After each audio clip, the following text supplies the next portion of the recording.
السلام علیکم ورحمۃ اللہ وبرکاتہ۔ محترم ناظرین کرام، پیغام یوٹیوب چینل کے خصوصی پیشکش پیام صبح میں آپ کا خیر مقدم ہے۔ ناظرین،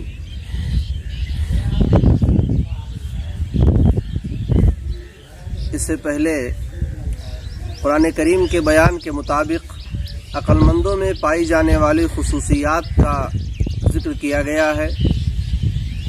آج اسی سلسلے کو آگے بڑھاتے ہوئے ایک اور صفت کا ذکر کیا جائے گا۔ اس سے پہلے جن خصوصیات کا ذکر کیا گیا ہے ان میں ہے اللہ تعالی سے کیے ہوئے عہد اور وعدے کو پورا کرنا، ان رشتوں کو جوڑنا جن رشتوں کو جوڑنے کا، جن تعلقات کو استوار کرنے کا اللہ رب العزت نے ہمیں اور آپ کو، پوری انسانیت کو حکم دیا ہے۔ اللہ تبارک و تعالیٰ کی عظمت، رب و جلال اور خشیت اپنے دل کے اندر پیدا کرنا اور قیامت کے دن بدترین حساب سے ڈرنا، یہ عقل مند انسان کے خصوصیات اور اس کے کمالات میں سے ہے۔ آج جس خوبی کا ذکر ہے اس کے بارے میں اللہ تبارک و تعالیٰ نے ارشاد فرمایا، وَالَّذِينَ صَبَرُوا ابْتِغَاءَ وَجْهِ رَبِّهِمْ، کہ عقل مند وہ لوگ ہیں جو اپنے پروردگار کو خوش اور راضی کرنے کے لیے، نہ کہ دنیا کو دکھانے کے لیے، نہ کہ واہ واہی ریاکاری کے لیے، بلکہ اپنے رب کے خاطر صبر کرتے ہیں۔ صبر کا لفظ قرآن و احادیث کے اندر کئی جگہ پر استعمال کیا گیا ہے اور یہ الگ الگ معانی، الگ الگ مفہوم میں استعمال کیا گیا ہے۔ صبر کا اگر معنی عام لفظوں میں اور سیدھے سادے لفظوں میں بیان کیا جائے تو یہ کہا جا سکتا ہے کہ صبر کہتے ہیں اپنے آپ کے اوپر کنٹرول اور قابو رکھنا۔ خوشی ہو یا غمی، راحت ہو یا مصیبت، انسان اپنے آپ پر قابو رکھے، اپنے نفس کے اوپر کنٹرول رکھے، حد سے باہر نہ جائے۔ کون سی حد؟ جو حد اللہ اور اس کے رسول صلی اللہ علیہ وسلم نے خوشی کے موقع کے لیے یا اظہار غم کے لیے متعین کر دیا ہے۔ صبر کے جو طریقے ہیں ان کے بارے میں علماء کرام نے قرآن و حدیث کی روشنی میں لکھا ہے کہ صبر کی 3 قسمیں ہیں یا 3 مقامات پر صبر ہوتے ہیں۔ ایک ہے مصیبت کے اوپر، تکلیفوں کے اوپر صبر کرنا، دوسرے ہے اطاعت کے اوپر جمے رہنا جس کو ہم استقامت کہتے ہیں، اور تیسری قسم ہے معصیت سے اپنے آپ کو، اپنے نفس کو روکے رکھنا۔ صبر علی الطاعہ یعنی اطاعت، صبر علی الطاعہ، صبر علی المصیبہ اور صبر عن المعصیہ، ان 3 قسموں کے اوپر مفسرین نے بحث کی ہے۔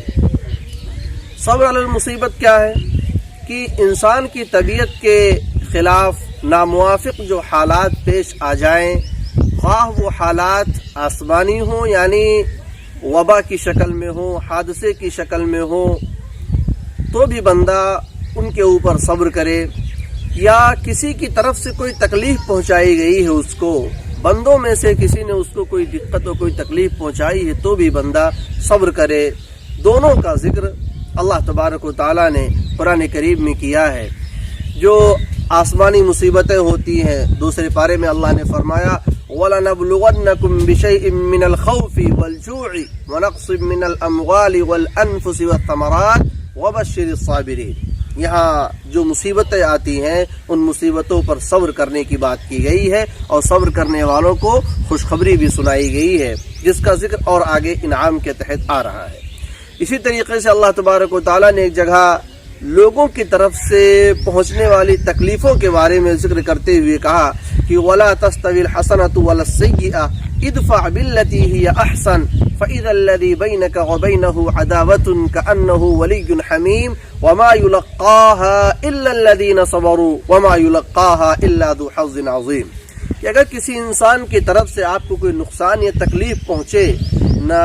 خوشگوار واقعہ پیش آ جائے، تو اس کا جواب کوئی ضروری نہیں کہ آپ بھی اسی طریقے سے دیں، بلکہ اگر آپ نے برائی کا بدلہ اچھائی سے دیا ہے تو یہ اسلام کے نزدیک پسندیدہ ہے۔ اللہ تبارک و تعالیٰ نے بھی یہی کہا ہے کہ ادفع باللتی ہی احسن، اس طریقے سے آپ اس کا دفاع کیجئے کہ وہ بہتر طریقہ ہو۔ نتیجہ یہ نکلے گا کہ جس آدمی کے درمیان اور آپ کے درمیان جو دشمنی ہوگی، جو عداوت ہوگی، وہ دشمنی دوستی کے اندر تبدیل ہو جائے گی، وہ جگری دوست بن جائے گا۔ اور یہ اللہ نے فرمایا کہ یہ معاملہ، یہ مرحلہ اسی بندے کے ساتھ پیش آ سکتا ہے، یا یہ اتنا عظیم الشان کردار وہی بندہ پیش کر سکتا ہے جو صبر کرنے والا ہو۔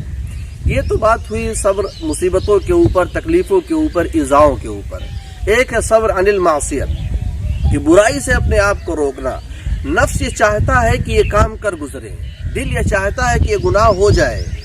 صبح کے وقت اٹھنا ہے، اس وقت کا موسم ہے، اچھی ہوائیں چل رہی ہیں، سردی کا موسم ہے، گرم لحاف میں ہے، بستر چھوڑنے کی طبیعت نہیں چاہتی ہے، لیکن نفس اندر سے یہ کہتا ہے، نفس کو انسان کنٹرول میں کرتے ہوئے، اپنے نفس کو خطاب کرتے ہوئے کہتا ہے کہ ان تمام خواہشات کو چھوڑ، رب کے سامنے کھڑا ہو، اللہ تبارک و تعالیٰ کے سامنے کھڑا ہو، رب کے سامنے حاضری دے۔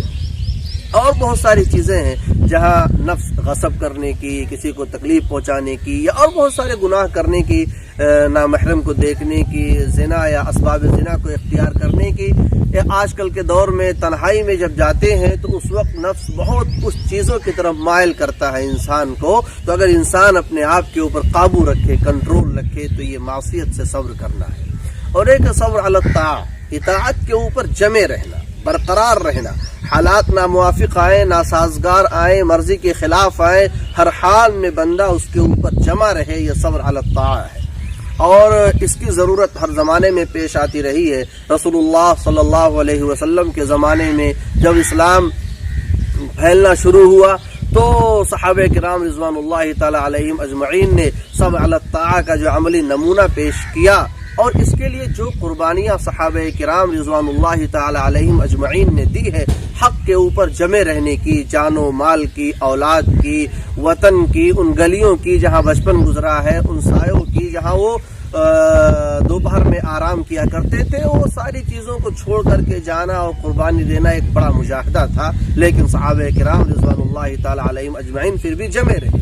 ہر دور میں کہیں نہ کہیں یہ حالات کبھی اہل حق کے سامنے آ جاتے ہیں کہ جب حق کے خلاف دنیا کی ساری طاقتیں متحد ہو جاتی ہیں، اکٹھا ہو جاتی ہیں، صداقت و سچائی کے خلاف جھوٹ کے پروپیگنڈا کرنے والوں کے ہاتھ میں طاقت آ جاتی ہے، قوت آ جاتی ہے، تو ایسے وقت میں حق پسندوں کے لیے ایک آزمائش کا مرحلہ رہتا ہے۔ اس مرحلے کے اندر جو لوگ حق کے اوپر جمے رہتے ہیں، استقامت کا ثبوت دیتے ہیں، ان کے لیے اللہ تبارک و تعالیٰ نے بہت ساری نعمتوں کا اور بہت ساری انعامات کا اعلان کیا ہے، اور ان کے لیے کامیابی کا وعدہ کیا ہے۔ رحمت کے فرشتے نازل ہوتے، اللہ نے فرمایا کہ جو لوگ یہ کہتے ہیں ربنا اللہ ثم استقاموا، پھر اسی کے اوپر جم جاتے ہیں، ڈگمگاتے نہیں ہیں، حالات کی وجہ سے رائے بدلتے نہیں ہیں، جو باطل اور تند مخالف کی آندھیاں آتی ہیں، چلتی ہیں، تو ان سے وہ گھبراتے نہیں ہیں، بلکہ اس کے باوجود بھی جو ان سے ہو سکتا ہے وہ حق کے چراغ کو، حق کے شمع کو جلاتے رہتے ہیں۔ اللہ نے فرمایا تتنزل علیہم الملائکہ، ان کے اوپر رحمت کے فرشتے اترتے ہیں یہ پیغام لے کر کے، تم خوف نہ کرو، تم غمگین نہ کرو، خوشخبری ان کو سناتے ہیں۔ تو یہ استقامت اور جمے رہنے کا فائدہ ہے۔ تو صبر کی یہ 3 قسمیں ہیں۔ قرآن کریم کی اس آیت میں اللہ تبارک و تعالیٰ نے ان اقسام کا ذکر نہ کرتے ہوئے مطلق بات کی ہے جو صبر کی 3 قسموں کو شامل ہے۔ مصیبت کے اوپر صبر کرنا، اطاعت کے اوپر جمے رہنا، اسی طریقے سے معصیت سے اپنے آپ کو روکے رکھنا، یہ سب صبر کی قسمیں ہیں۔ اگر بندہ ان قسموں کو اختیار کرے گا اور ان سے اپنے آپ کو مزین کرے گا، اپنے آپ کو آراستہ کرے گا، تو یہ مانا جائے گا کہ یہ آدمی عقل مند ہے، یہ آدمی قرآن کریم کی نگاہوں میں ہوش مند ہے، فہم والا ہے، سمجھدار ہے، آسان لفظوں میں چالاک ہے اور ہوشیار ہے۔ اور اگر اس کے اندر صبر نہیں ہے، جذباتیت ہے، انتقام کا جذبہ ہے، اشتعال ہے، اضطراب ہے، معمولی باتوں کے اوپر ریئیکشن کا رویہ ہے، ریئیکشن کی عادت ہے، رد عمل کی عادت ہے، تو ایسا آدمی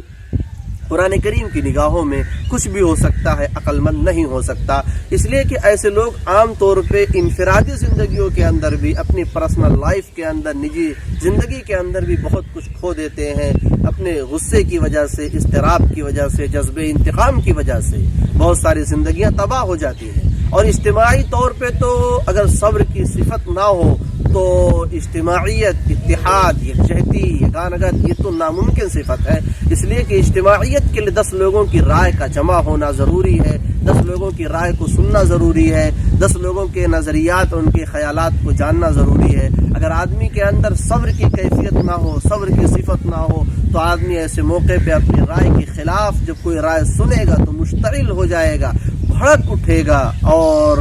اس کی رائے، اپنی رائے کے اوپر اس طریقے سے اصرار کرے گا کہ لوگ بکھر جائیں گے اور یہ شیرازہ منتشر ہو جائے گا۔ اسی لیے اسلام نے صبر کی بڑی تلقین کی ہے، اور صبر کرنے والوں کے بارے میں اللہ تبارک و تعالیٰ نے اور احادیث مبارکہ میں بہت سارے فضائل بیان کیے گئے ہیں، اور ان کے لیے بہت سارے انعامات اور بہت سارے ثمرات بیان کیے گئے ہیں۔ صبر کرنے کے فائدے کیا ہیں؟ اگر ہم قرآن کریم کا اور احادیث مبارکہ کا مطالعہ کریں اور دیکھیں کہ اللہ تبارک و تعالیٰ نے صبر کرنے والے کی کن کن خوبیوں کا ذکر کیا ہے تو ہمارے سامنے یہ بات بالکل واضح ہو کر آ جاتی ہے کہ صبر کرنے سے انسان کو کیا کیا فائدہ ملتا ہے۔ صبر کرنے کا سب سے بڑا اور پہلا فائدہ تو یہ ہے کہ انسان کے اندر ایمان و یقین کی پختگی پیدا ہو جاتی ہے، اس کے اندر شک، ارتیاب یہ کیفیت نہیں رہتی۔ جس بندے کے اندر صبر کی کیفیت ہوتی ہے وہ بندہ اپنے ایمان کے اوپر، اپنے یقین کے اوپر جمع رہتا ہے۔ اسی کو اللہ کے رسول صلی اللہ علیہ وسلم سے جب اس انداز میں سوال کیا گیا کہ افضل ایمان کون سا ہے تو فرمایا کہ الصبر والسماحہ، کہ صبر کرنا اور چشم پوشی کرنا یہ افضل ایمان ہے، اس لیے کہ صبر کی وجہ سے ایمان کے اوپر آدمی سب کچھ قربان کرنے کا جذبہ رکھتا ہے۔ دوسرا فائدہ جس کا ذکر قرآن کریم نے کیا ہے کہ صبر کرنے کی وجہ سے بندے کے اندر عاجزی آتی ہے، خشوع، انکساری، چھوٹا پن آتا ہے، تکبر، غرور، ابلیسیت، شیطنت، ان سارے اوصاف سے انسان محفوظ رہتا ہے۔ اللہ نے فرمایا قرآن کریم میں وَبَشِّرِ الْمُخْبِتِينَ الَّذِينَ إِذَا ذُكِرَ اللَّهُ وَجِلَتْ قُلُوبُهُمْ وَالصَّابِرِينَ عَلَى مَا أَصَابَهُمْ، کہ پیغمبر ان لوگوں کو خوشخبری سنائیے جو عاجزی کا اظہار کرتے ہیں، جن کے دل بالکل نرم ہوتے ہیں، جب ان کے سامنے اللہ کا ذکر کیا جاتا ہے تو اللہ کے رعب اور عظمت کی وجہ سے ان کے دل کے اوپر خوف طاری ہو جاتا ہے، ان کے دل کے اوپر عجیب کیفیت طاری ہو جاتی ہے۔ اور اے پیغمبر ان لوگوں کو بھی خوشخبری سنائیے جو مصیبتوں کے اوپر یا پیش آنے والے حالات کے اوپر صبر کرتے ہیں۔ تو دونوں صفت کا ساتھ ساتھ ذکر کرنا کہیں نہ کہیں یہ اشارہ ہے کہ صبر اور تواضع دونوں ایک دوسرے سے مربوط ہیں، ملے ہوئے ہیں۔ تیسرا فائدہ یہ ہے جس کا ذکر اللہ تبارک و تعالیٰ نے قرآن کریم میں کیا وَالصَّابِرِينَ فِي الْبَأْسَاءِ وَالضَّرَّاءِ وَحِينَ الْبَأْسِ أُولَئِكَ الَّذِينَ صَدَقُوا وَأُولَئِكَ هُمُ الْمُتَّقُونَ، کہ صبر کرنے والے لوگ مصیبت کے وقت میں، تنگی کے وقت میں، تکلیف کے وقت میں، جنگ اور لڑائی کے وقت میں، جھگڑے کے وقت میں جو لوگ اپنے آپ کے اوپر کنٹرول رکھتے ہیں، قابو رکھتے ہیں، حد کو تجاوز نہیں کرتے ہیں، گالی گلوچ نہیں کرتے ہیں یا بدتمیزی، بدتہذیبی کا اظہار نہیں کرتے ہیں، اللہ نے فرمایا اولئک الذین صدقوا واولئک هم المتقون، کہ یہی لوگ سچے ہیں اور یہی لوگ متقی ہیں۔ یعنی صبر کرنے کی وجہ سے انسان صبر اور تقوی کی صفت کے ساتھ متصف ہو جاتا ہے۔ چوتھا فائدہ جس کا ذکر اللہ تبارک و تعالیٰ نے کیا ہے وہ یہ ہے کہ صبر کرنے والوں کے اوپر اللہ کی طرف سے رحمت آتی ہے۔ اولئک علیہم صلوات من ربہم ورحمہ واولئک هم المهتدون، کہ پیغمبر جو لوگ صبر کرنے والے ہیں ان کو خوشخبری سنا دیجئے، وہ ایسے لوگ ہیں جب ان کے اوپر کوئی مصیبت آتی ہے تو کہتے ہیں کہ ہم اللہ کے لیے ہیں، اللہ کے پاس لوٹ کر جانے والے ہیں۔ انعام کیا ہوگا؟ اولئک علیہم صلوات من ربہم ورحمہ، ان کے پروردگار کی طرف سے، ان کے پالنہار کی طرف سے ان کے اوپر رحمتیں نازل ہوتی ہیں اور یہی لوگ راہ راست پر ہیں، سچائی پر ہیں۔ پانچواں فائدہ جس کا ذکر حدیث کے اندر موجود ہے وہ یہ کہ جب بندے کو کوئی مصیبت، کوئی پریشانی لاحق ہوتی ہے، حتیٰ کہ کوئی غم، رنج یا ایک کانٹا چبھ جاتا ہے اور اس سے جو تکلیف ہوتی ہے، اگر آدمی اس تکلیف کے اوپر صبر کرتا ہے تو فرمایا اللہ کے رسول صلی اللہ علیہ وسلم نے کفر اللہ بہا من خطایاہ، کہ اللہ تبارک و تعالی اس تکلیف کے بدلے میں اس کے گناہوں میں سے اتنے کی کمی کر دیں گے، اس کے گناہ مٹا دیے جائیں گے، اس کے گناہ ختم کر دیے جائیں گے۔ تو ایک بڑی بات ہے کہ جب انسان کو کوئی تکلیف پہنچتا کہ بخار کا بھی ذکر حدیثوں میں ملتا ہے، بیماریوں کا ذکر حدیثوں میں ملتا ہے، کوئی بھی تکلیف پہنچے اور بندہ اس کے اوپر صبر کرے تو اللہ تبارک و تعالیٰ اس تکلیف کے بقدر اس کے گناہوں کو ختم کر دیتے ہیں۔ یہ رب کا احسان اور اس کا کرم ہے۔ چھٹا فائدہ اللہ نے کہا انما یوفی الصابرون اجرهم بغیر حساب، کہ جو لوگ صبر کرنے والے ہیں ان کا جو اجر ملے گا وہ بے حساب ملے گا، پورا بے حساب دیا جائے گا، یعنی اس کا کوئی حساب و کتاب نہیں ہوگا، اس کی کوئی حد نہیں ہوگی، اس کا کوئی شمار نہیں ہوگا۔ اللہ جتنا نمازیں چاہیں اتنا نماز دیں گے۔ اللہ تبارک و تعالیٰ نے اس کا ذکر کیا ہے۔ اسی طریقے ساتویں فائدے کی طرف اشارہ کرتے ہوئے اللہ نے فرمایا کہ ان تصبروا وتتقوا فإن ذلك من عزم الامور، کہ اگر تم صبر کرو گے، تقوی اختیار کرو گے تو یقیناً یہ بڑی ہمت والا کام ہے۔ اس سے یہ بات سمجھ میں آئی کہ صبر کرنے کی وجہ سے انسان کے اندر عزم، حوصلہ اور ہمت کا جذبہ بھی پیدا ہوتا ہے۔ اور جو لوگ اضطراب، اشتعال، جذبات میں آ جاتے ہیں عام طور پہ یہ بے ہمت ہوتے ہیں۔ جذباتیت میں کوئی قدم اٹھا لیں وہ الگ مسئلہ ہے، لیکن جب استقامت کے ساتھ جم کر کے حق کی ترجمانی کرنے کا موقع آئے گا تو یہ قدم پیچھے ہٹا لیں گے۔ آٹھواں فائدہ جس کا ذکر اللہ نے کیا ہے کہ اگر لوگ صبر کریں، ایمان والے صبر کریں گے، استقامت کے ساتھ ایمان کے اوپر جمے رہیں گے، حالات کے ساتھ سمجھوتا نہیں کریں گے، تو مسلمانوں کے خلاف جو سازش کرنے والے لوگ ہیں، اہل ایمان کے خلاف جو سازش کرنے والے لوگ ہیں، اللہ ان کی تدبیروں کو ناکام کر دیں گے۔ اللہ فرماتے ہیں وَإِن تَصْبِرُوا وَتَتَّقُوا لَا يَضُرُّكُمْ كَيْدُهُمْ شَيْئًا، کہ اگر تم صبر اور تقوی اختیار کرو گے تو دشمنان اسلام کی، تمہارے دشمنوں کی تدبیریں ہیں، ان کی جو مکاریاں ہیں، ان کی جو عیاریاں ہیں، وہ اہل ایمان کو تم کو کوئی نقصان نہیں پہنچا سکتی۔ نواں فائدہ یہ ہے کہ صبر کرنے کی وجہ سے بندہ اللہ کی نگرانی اور حفاظت میں رہتا ہے۔ فَاصْبِرْ لِحُكْمِ رَبِّكَ فَإِنَّكَ بِأَعْيُنِنَا، کہ آپ اپنے پروردگار کے فیصلے پر جمے رہیے، حالات ناموافق آئیں گے بے فکر رہیے، کیونکہ آپ ہماری نگرانی میں، ہماری حفاظت میں ہیں، ہم آپ کی حفاظت کے لیے آپ کی نگرانی میں ہے۔ حالات آئیں گے، آزمائش کے ضرور آئیں گے۔ ایمان یا اہل کا یہ مطلب نہیں ہے، مومن ہونے کا یہ مطلب نہیں ہے کہ حالات نہیں آئیں گے۔ اللہ تبارک و تعالیٰ کی طرف سے حالات آ سکتے ہیں، دنیا کے بہت ساری چیزوں اور بہت سارے اسباب کے ذریعے حالات آ سکتے ہیں، مصیبت آ سکتی ہے، لیکن جمے رہیں گے تو انشاءاللہ تعالیٰ مدد آئے گی۔ اور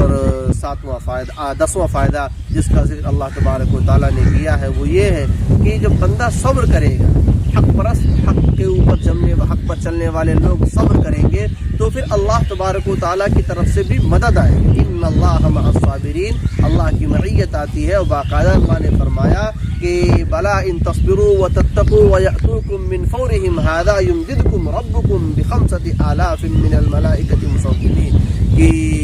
اگر تم صبر اور تقوی کے صفت سے اپنے آپ کو متصف کرو گے اور اچانک دشمنان اسلام تمہارے اوپر حملہ آور ہو جائیں گے تو یاد رکھنا تمہارا پروردگار 5000 فرشتوں کے ذریعے تمہارا تعاون کو مدد کرے گا۔ یہ غزوے کے موقع پر، غزوہ احد کے موقع پر یہ آیت نازل ہوئی تھی، یا غزوہ بدر کے موقع پہ یہ آیت نازل ہوئی تھی، اور وہاں مسلمانوں کو یہ تسلی دی گئی تھی کہ اگر صبر اور استقامت کے ساتھ میدان میں ڈٹے رہے، حق کے اوپر اڑے رہے اور باطل کے ساتھ سمجھوتا نہیں کیا تو پھر اللہ تبارک و تعالیٰ کی طرف سے آسمانی مدد بھی آئے گی۔ فضائے بدر پیدا کر فرشتے تیری نصرت کو، فضائے بدر پیدا کر فرشتے تیری نصرت کو، اتر سکتے ہیں گردوں سے قطار اندر قطار اب بھی۔ تو اگر ہمارے اندر بھی یہ صفات پیدا ہو جو عقل مندوں کی صفات ہے، اللہ تبارک و تعالیٰ کی رحمت کو متوجہ کرنے والی صفت ہے، اللہ تبارک